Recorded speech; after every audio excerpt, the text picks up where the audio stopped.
What's cracking, y'all? You are now watching Boo TV. Appreciate you for stopping in. Like, comment, subscribe, hit the bell, stay notified, and let's get into the topic for today. Continuing on in our countdown of my top 10 role players of all time in NBA history, we have Bruce Bowen clocking in at number 9. And for your information, my number 10 was Steve Kerr. I had to think about it. Who did I put? It was Steve Kerr. So in the description of this video, you can find a link to that playlist where I will put all of my top 10 selects in there. All right, so Bruce Bowen, notoriously known for his career in San Antonio, and rightfully so. Bruce Bowen, to me, though, wasn't very notorious for being like an offensive role player per se. His big staple was his defense. All right, Bruce Bowen was an elite defender during his time in the NBA, and his defense really became more prominent and was recognized and improved upon when he got with the San Antonio Spurs. Aside from Bruce Bowen being the great defender that he was, very pesky, very physical, usually drawing the key assignment for the star wing player, Bruce Bowen was also a signature, and I mean signature, three-point specialist, especially from the corner threes. Bruce Bowen loved the corner threes. In fact, when you see that San Antonio Spurs team whip that basketball around and you see it get to the corner, before you even see who it is, you already know that's Bruce Bowen there. And that shot is wet. Interesting, though, about Bruce Bowen, though he was a phenomenal, great, pretty good, whatever you want to call it, three-point shooter, especially from the corner, he was an abysmal free throw shooter. On his career, he shot 57% from the charity stripe. In fact, many times, especially when teams had trouble with the slowing down the Spurs offense, they would resort to, for lack of better words, hack-a-Bowen. They would employ the hack-a-shack technique on Bruce Bowen. Yup. Bruce Bowen was also generally regarded as a dirty player, and that's not really a lie. Bruce Bowen was he was a dirty player. Maybe not the dirtiest, but he was a dirty player, kicking people where they're not supposed to be kicked, sliding his feet under people's feet while they're in shooting motion, little cheap shots here and there. Bruce Bowen was a dirty player. I can't even sugarcoat it. There were worse, but he was up there. A little personal information, career information, accolade information regarding Bruce Bowen. 6'7", about 200 pounds. Came out of Cal State, Fullerton. Played in the NBA from 1993 to 2009. Undrafted, because he did play overseas from 1993 to 1997, where he was eventually picked up by an NBA team. He played shooting guard and small forward mostly. And for his NBA career, he played with the Miami Heat, Boston Celtics, Philadelphia 76ers, Miami Heat, and most notoriously, the San Antonio Spurs. As for career highlights and awards, Bruce Bowen was a 3-time NBA champion, all with the San Antonio Spurs, 5-time NBA All-Defensive First Team, 3-time NBA All-Defensive Second Team, and there were even at least 1 or 2 years in there where he almost got Defensive Player of the Year. He finished as one of the top final candidates in the Defensive Player of the Year voting. So, phenomenal defensive player. For his career NBA statistics, nothing is really going to jump out at you. He is a true definition of a role player and was a specialist at what he did. For points, 5,290 for a 6.1 point per game average. Rebounds, 2,428 for a 2.8 rebound per game average. Assists, 1,089 for a 1.2 assists per game average. So, after playing overseas, Bruce Bowen was picked up by the Miami Heat and was signed with them on a 10-day contract near the end of the NBA season. It was like March or April. During that time, Bruce Bowen only played one game. All right. So let's come back. Following season, 1997-1998 season, he joined the Boston Celtics. A lot of people forget that. There with the Boston Celtics, he played 2 years. During that time, he really began to establish himself a bit into his NBA career. And in his first year with the Boston Celtics, he played 61 games while starting in 9 of them. Next year with the Boston Celtics, he took a little bit of a step back in his numbers, his minutes, and only played half the games that he played in his first year with Boston. Following his second year with Boston, Bruce Bowen found himself with the Philadelphia 76ers, where, let's be honest, the guy was barely used. And when he did get minutes with the Philadelphia 76ers, they were scarce. 7 minutes per game in the few times that he played, and he didn't even average 2 points per game. All right, starting in the 2000 season, he was traded to the Chicago Bulls. Once he got over to the Bulls, Bruce Bowen was immediately waived and then picked up off of waivers back to the Miami Heat. This time with the Miami Heat, This time with the Miami Heat, he played 69 games, and though averaging just under 3 points per game, he had a handful of games where he did score in double figures. The following year, for the first time in his NBA career, he played 81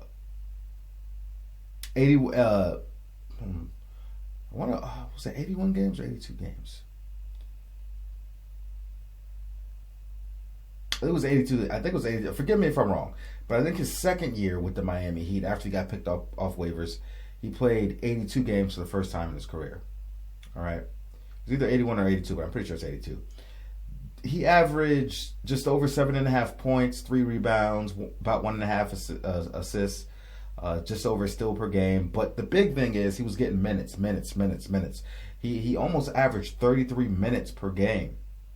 And during that season, he set a new single season record for career highs in games, points, rebounds, assists, blocks, minutes, field goals made and attempted, 3-point field goals made and attempted, and free throws made and attempted. So basically, this is basically what you get when you are actually finally start to get used frequently. You're getting minutes, you're getting touches, you have a carved out role. So naturally, given the boost in minutes and the utilization, you're going to see all your statistics get a nice boost as compared to what you were getting previously in your career. So that makes sense.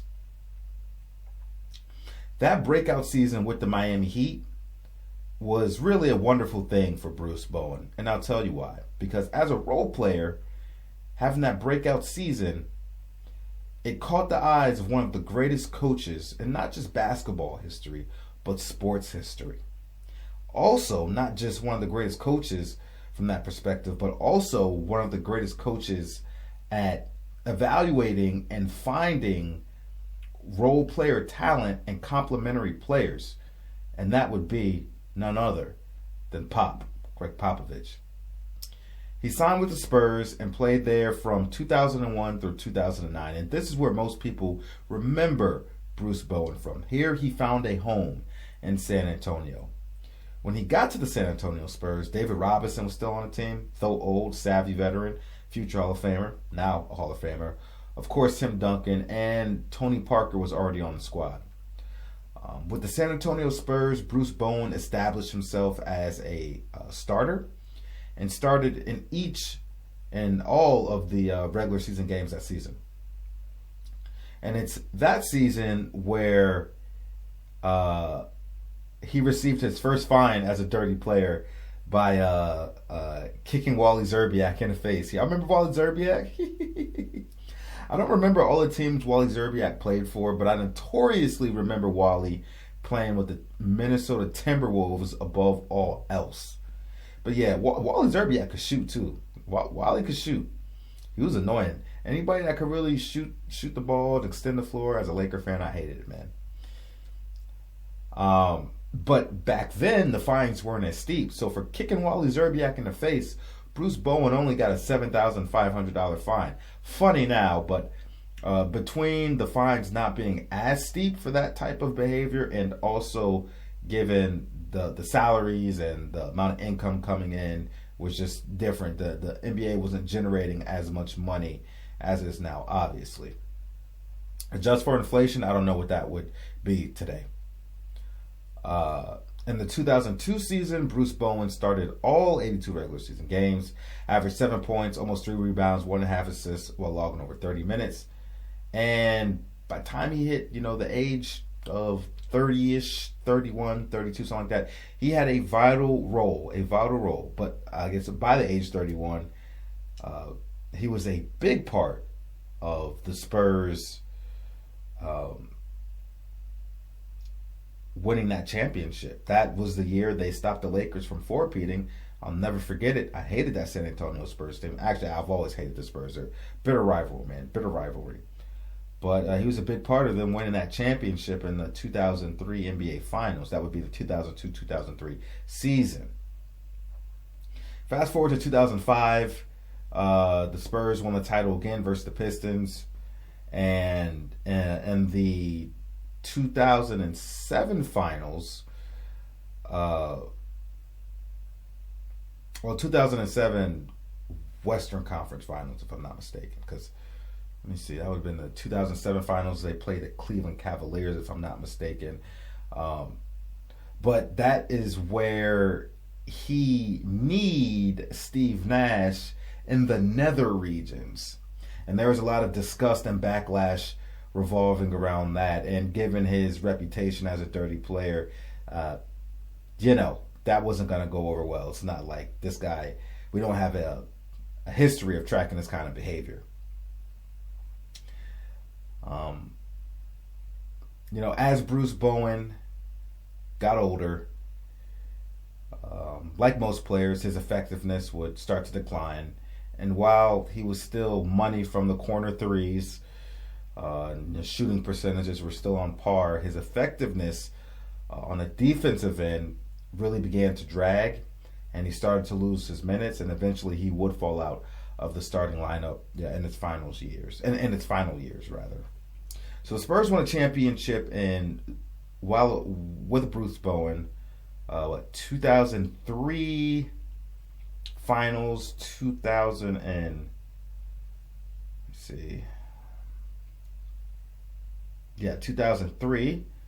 2005, 2007. Yeah, because Pistons 04 finals, Spurs 05. First, I got that right. And then 2007, versus the Cavaliers. So I got that right.